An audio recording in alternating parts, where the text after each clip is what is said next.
Molina. Pues bien, los libros no nos enseñan a hacer las cosas, pero nos enseñan a hacerlas de manera diferente. Albert Einstein. Primeramente, quiero agradecer a la directiva de la Academia de Derecho del Trabajo y de la Previsión Social, y especialmente a nuestra presidenta, la doctora María de los Ángeles López, por esta inmerecida oportunidad que me brindan de participar en la presentación de esta magna obra, de la autoría del jurista doctor Sergio Javier Molina Martínez, magistrado consejero de la Judicatura Federal del Poder Judicial de la Federación, y con un foro tan privilegiado como este. En principio, resulta procedente destacar algunos aspectos trascendentales que distinguen a esta importante obra, como son: primero, la coherencia y estructuración dogmática que facilita su comprensión. Segundo, la fluidez de su lectura. Tercero, las explicaciones tan claras, precisas e importantes que realiza. Cuarto, el patente conocimiento profundo por parte del autor en la materia. Y quinto, el orden y sistematización para la comprensión del reciente fenómeno laboral en México. Características que son difíciles de encontrar en una obra de esta magnitud. Por otra parte, esta obra se compone de 4 capítulos y cuenta con el prólogo del renombrado académico doctor Ricardo Villanueva Lomelí, rector general de la Universidad de Guadalajara. Con relación a sus capítulos per se, en el primero, denominado El cambio laboral en México, elementos para su entendimiento, el autor Sergio Javier Molina Martínez expone factores claves que han impulsado la transformación del marco laboral en México durante los últimos años. En este capítulo analiza las causas y circunstancias que han llevado a la necesidad de una reforma estructural, destacando 3 ejes fundamentales. 1. La reforma constitucional y legal que cambiaron el paradigma del derecho laboral en México. 2.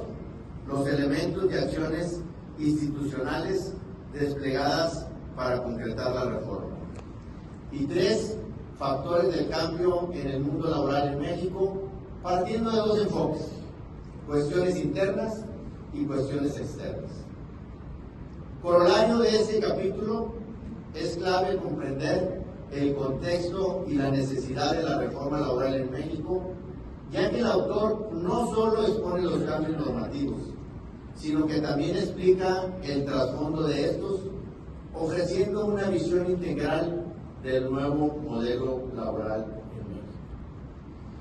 En el capítulo segundo, titulado Las obligaciones contenidas en el pretendido acuerdo TPP y el TEMEC, en la incidencia de la reforma en México.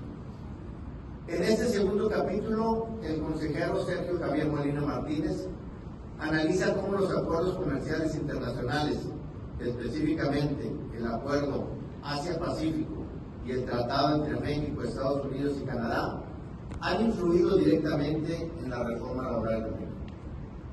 El autor expone que estos tratados no solo establecen reglas comerciales, sino que también imponen compromisos laborales que los países miembros deben de cumplir, lo que ha obligado a México a modificar su legislación laboral para adecuarse a estos estándares internacionales. Los subtítulos de este capítulo son el Acuerdo Asia-Pacífico, el TEMEC y el anexo 23A del TEMEC y los temas de derecho colectivo del trabajo en la reforma de 2019. Y finalmente, la insuficiencia de elementos para ratificar el TEMEC. En síntesis, En este capítulo ofrece un análisis detallado de cómo los acuerdos internacionales han servido como catalizadores de la modernización laboral en México. El magistrado Molina Martínez nos expone y demuestra que la reforma laboral no fue un proceso aislado, sino una respuesta a las exigencias internacionales para garantizar derechos laborales y evitar el dumping social. En el capítulo tercero, evocado el protocolo modificatorio del TEMEC y su mecanismo laboral de respuesta rápida, en este tercer capítulo, el doctor Sergio Javier Molina Martínez analiza el impacto del protocolo de modificación del TEMEC y su relación con el mecanismo laboral de respuesta rápida, uno de los instrumentos más innovadores y estrictos en la materia laboral dentro de un tratado comercial. Los títulos secundarios de este capítulo lo componen, primero, exégesis de los acontecimientos conformadores del TEMEC. Segundo, reglas procedimentales fundamentales del mecanismo laboral de respuesta rápida. 3. Empleos y el nearshoring. Como epígrafe, el autor examina el mecanismo laboral de respuesta rápida diseñado para abordar posibles violaciones a derechos laborales y en instancias específicas de México y Estados Unidos, mencionando que este mecanismo permite que, ante una denuncia fundada, se inicie un proceso expedito para investigar y, de ser necesario, sancionar incumplimientos en materia de libertad sindical y negociación colectiva. Molina Martínez analiza las etapas de este procedimiento, comparándolo con un arbitraje internacional, y explica cómo se desarrolla desde la presentación de una queja hasta la posible instalación de un panel de expertos. Además, ofrece una visión detallada de cómo el protocolo modificatorio del TEMEC y su mecanismo laboral de respuesta rápida influyen en la reforma laboral mexicana, subrayando la relevancia de adaptar las prácticas laborales nacionales a los compromisos internacionales adquiridos. Finalmente, menciona en relación al nearshoring que el aspecto económico internacional y los derechos laborales colectivos se han convertido en un referente permanente para otras partes del mundo en cuanto a los enfoques que muestran el diseño institucional, legal y financiero nacional a través de una visión de consolidación permanente de las instituciones laborales con justicia social. En el capítulo cuarto, intitulado Estado mexicano bajo el esquema del mecanismo laboral de respuesta rápida, en este cuarto capítulo, el magistrado Sergio Javier expone cómo el mecanismo laboral de respuesta rápida ha transformado la relación entre el Estado mexicano, el sector empresarial y los compromisos internacionales en materia laboral. Los apartados de este último capítulo lo constituyen, primero, la descripción general de los diferentes casos. 2. Algunos elementos para evaluar los casos de los métodos laborales de respuesta rápida para México. Y 3.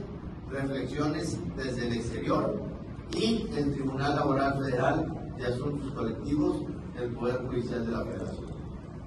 El autor deja claro que este mecanismo no solo es una herramienta de supervisión, sino también un factor que obliga a México a evolucionar en la protección de los derechos laborales, fortaleciendo sus instituciones y procesos, mencionando 19 casos en los que el Estado mexicano ha participado. También pone sobre la mesa un debate importante. ¿Hasta qué punto el mecanismo laboral de respuesta rápida representa una garantía de justicia social y hasta qué punto es un instrumento de presión económica y comercial. El capítulo permite reflexionar sobre el equilibrio entre la soberanía nacional y la necesidad de cumplir con estándares internacionales para permanecer competitivo en el mercado global. Por último, y como un tema inacabado, el autor nos propone algunos ajustes normativos a la Ley Federal del Trabajo que eviten los mecanismos laborales de respuesta rápida. Estos ajustes consisten en 1. Denuncia de violaciones a derechos de libertad sindical y negociación colectiva. 2. Iniciar investigaciones en el centro de trabajo. 3. Comprobada la violación, dictar medidas para el aseguramiento de cuentas aduanales por cobrar. 3. Conformación de un padrón de centro de trabajo con actividades contrarias a la libertad sindical. Y finalmente, la negociación y conciliación como eje fundamental del actual. Apartado de conclusiones. Las conclusiones del libro proporcionan una visión integral y crítica de la reforma laboral en México, reconociendo tanto sus logros como sus retos. El doctor Molina Martínez presenta una perspectiva equilibrada, reconociendo la importancia de la presión internacional para el cambio, pero también señalando las dificultades que enfrenta el país en la implementación pragmática de la reforma. Sección de bibliografía. La bibliografía utilizada por el consejero Molina en esta obra patentiza el uso de documentos oficiales y textos jurídicos que permiten al autor sustentar sus argumentos con bases sólidas, mientras que las fuentes académicas y los estudios comparativos proporcionan un contexto teórico que enriquece la comprensión de la reforma. Por tanto, la combinación de estas fuentes muestra un trabajo riguroso, metodológico y muy bien fundado. Por todo lo anteriormente expuesto, y de acuerdo a la dogmática y deontología jurídica, en definitiva, la otra reforma laboral en México es una obra indispensable para los abogados, académicos, empresarios, sindicalistas y todas aquellas personas interesadas en comprender la reforma laboral más trascendental en la historia del derecho laboral en México. Pero sobre todo, para todos aquellos quienes deseen coadyuvar a una justicia social plena. Es cuanto.